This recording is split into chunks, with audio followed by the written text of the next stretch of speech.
The Wonderful Wizard of Oz by L. Frank Baum. Chapter 21. The Lion Becomes the King of Beasts. After climbing down from the China Wall, the travelers found themselves in a disagreeable country, full of bogs and marshes and covered with tall, rank grass. It was difficult to walk without falling into muddy holes, for the grass was so thick that it hid them from sight. However, by carefully picking their way, they got safely along until they reached solid ground. But here the country seemed wilder than ever, and after a long and tiresome walk through the underbrush they entered another forest, where the trees were bigger and older than any they had ever seen. "This forest is perfectly delightful," declared the lion, looking around him with joy. "Never have I seen a more beautiful place." "It seems gloomy," said the Scarecrow. "Not a bit of it," answered the lion.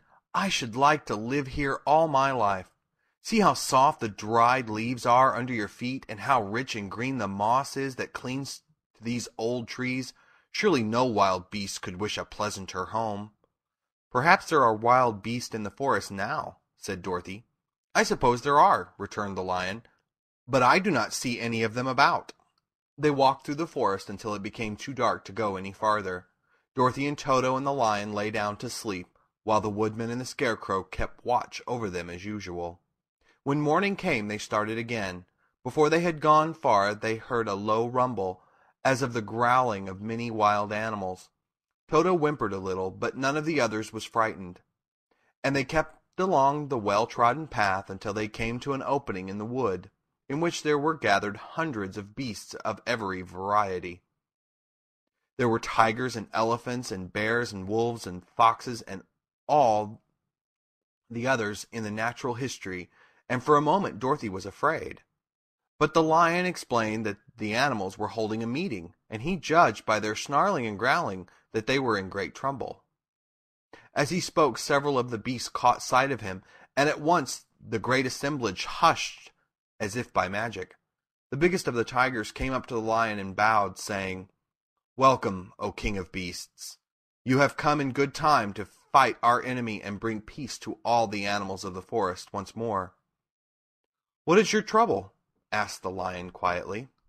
"We are all threatened," answered the tiger, "by a fierce enemy which has lately come into this forest.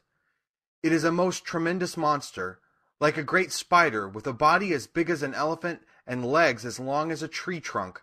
It has 8 of these long legs, and as the monster crawls through the forest, he seizes an animal with a leg and drags it into his mouth, where it eats it as a spider does a fly. Not one of us is safe while this fierce creature is alive, and we had called a meeting to decide how to take care of ourselves when you came among us." The lion thought for a moment. "Are there any other lions in this forest?" he asked. "No. There were some, but the monster has eaten them all, and besides, there were none of them nearly so large and brave as you."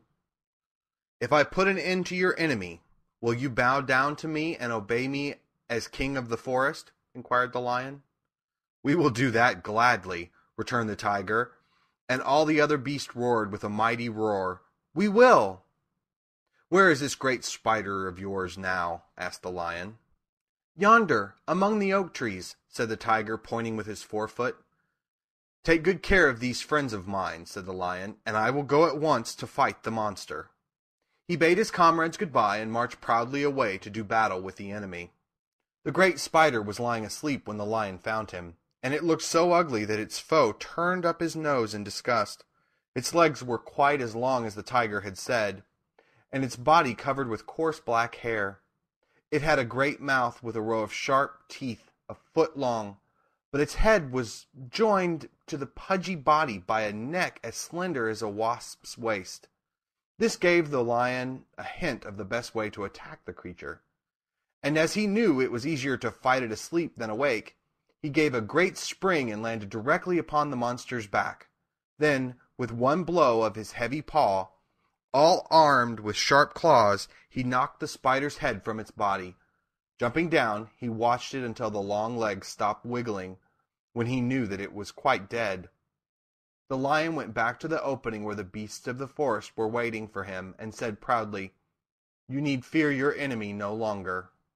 Then the beasts bowed down to the lion as their king, and he promised to come back and rule over them as soon as Dorothy was safely on her way to Kansas. End of chapter 21.